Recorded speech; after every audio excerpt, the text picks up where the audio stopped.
ถ้า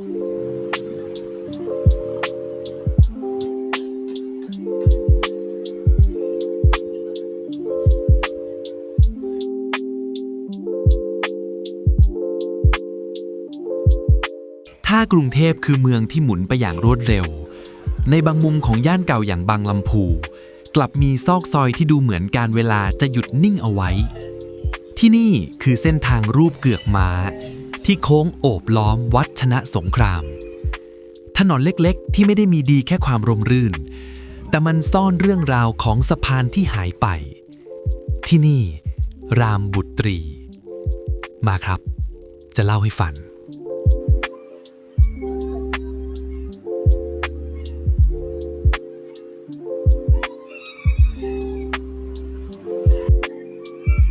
ภาพที่เห็นเป็นถนนคอนกรีตที่มีร้านรวงตั้งอยู่ตอนนี้เชื่อไหมครับว่าเมื่อ100 กว่าปีก่อน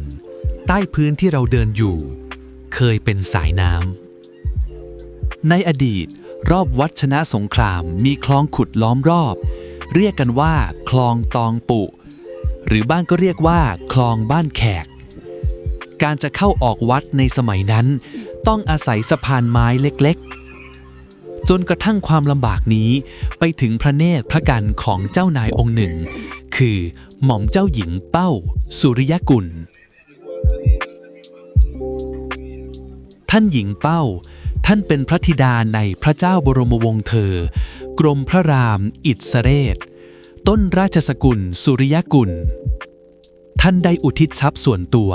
เพื่อสร้างสะพานคอนกรีตที่มั่นคงถาวรข้ามคลองแห่งนี้เพื่อถวายเป็นพระกุศลแด่พระบิดาของท่านในวันที่13 สิงหาคมปี 2453รัชกาลที่ 5ได้เสด็จพระราชดำเนินมาทรงประกอบพิธีเปิดสะพานนี้ด้วยพระองค์เองและพระราชทานนามว่าสะพานรามบุตรีซึ่งหมายถึงบุตรีของพระรามอิสเรศนั่นเองครับ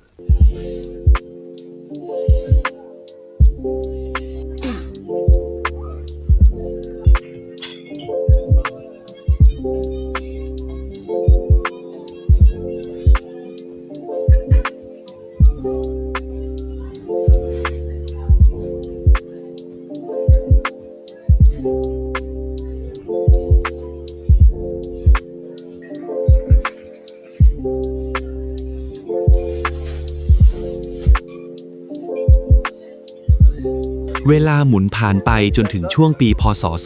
2500เมื่อการสัญจรทางบกเข้ามาแทนที่ทางน้ำคลองตองปู่รอบวัด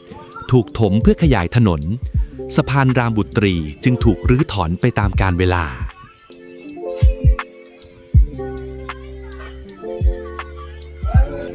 แม้สะพานจะหายไปแต่ชื่อรามบุตรียังคงถูกเรียกสืบต่อมาจนถึงปัจจุบัน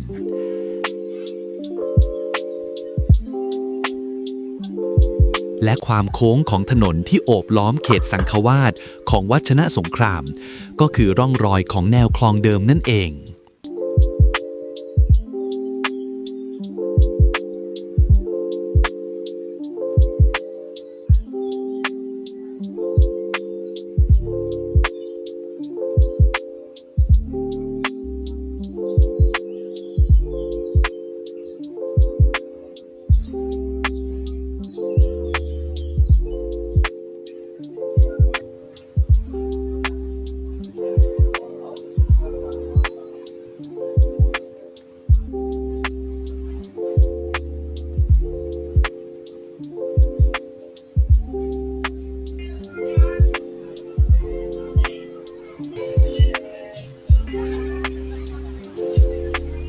เสน่ห์ของถนนเล็กๆเส้นนี้คือความสงบใต้ร่มไม้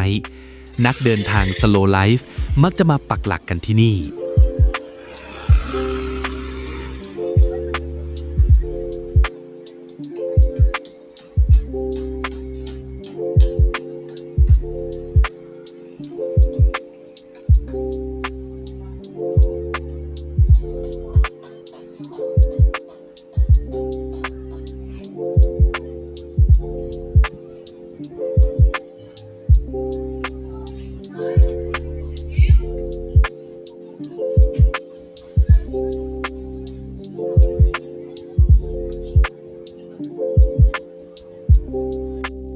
วันนี้ถนนรามบุตรีไม่ใช่แค่ถนนเก่า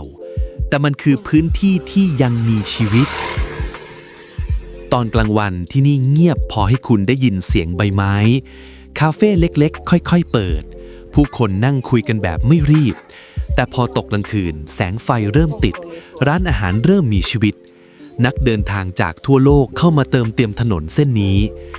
มันไม่วุ่นวายแบบถนนข้าวสารแต่มันก็ไม่เงียบเกินไป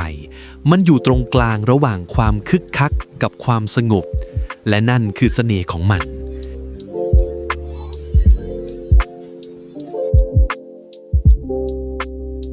ที่นี่คุณยังเห็นโครงสร้างเดิมของเมืองต้นไม้ใหญ่ที่อยู่มาก่อนร้านอาหารตึกแถวเก่าที่ถูกปรับให้เข้ากับโลกใหม่ทุกอย่างไม่ได้ถูกลบแต่มันถูกต่อยอด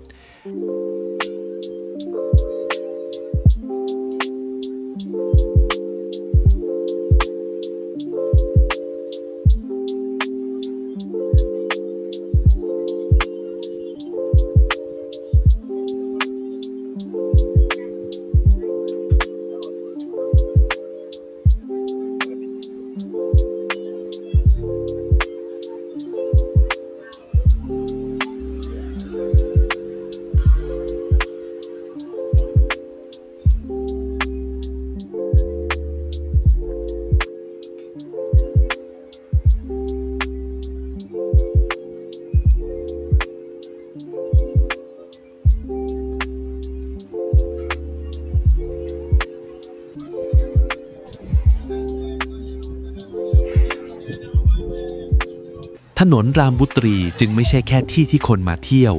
แต่มันคือที่ที่ผู้คนเลือกจะอยู่เพื่อพักอยู่เพื่อสังเกตและอยู่เพื่อเข้าใจบางอย่าง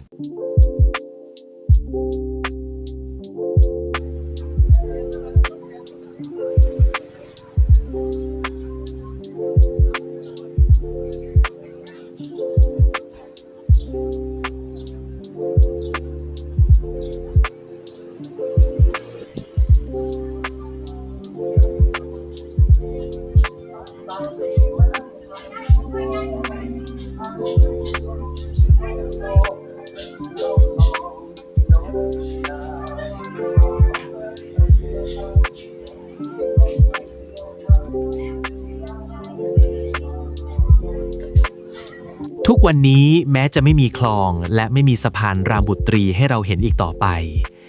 แต่เรื่องราวทางประวัติศาสตร์ยังคงทิ้งร่องรอยไว้ในชื่อถนนที่ผู้คนจากหลากหลายทั่วโลกแวะมาเยือน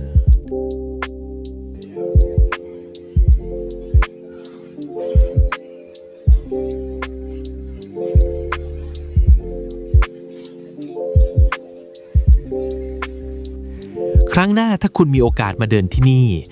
ลองจินตนาการถึงสะพานที่เคยตั้งอยู่และสายน้ำที่เคยไหลผ่านดูนะครับและคุณจะพบว่าถนนรามบุตรีมีความหมายลึกซึ้งกว่าที่คิด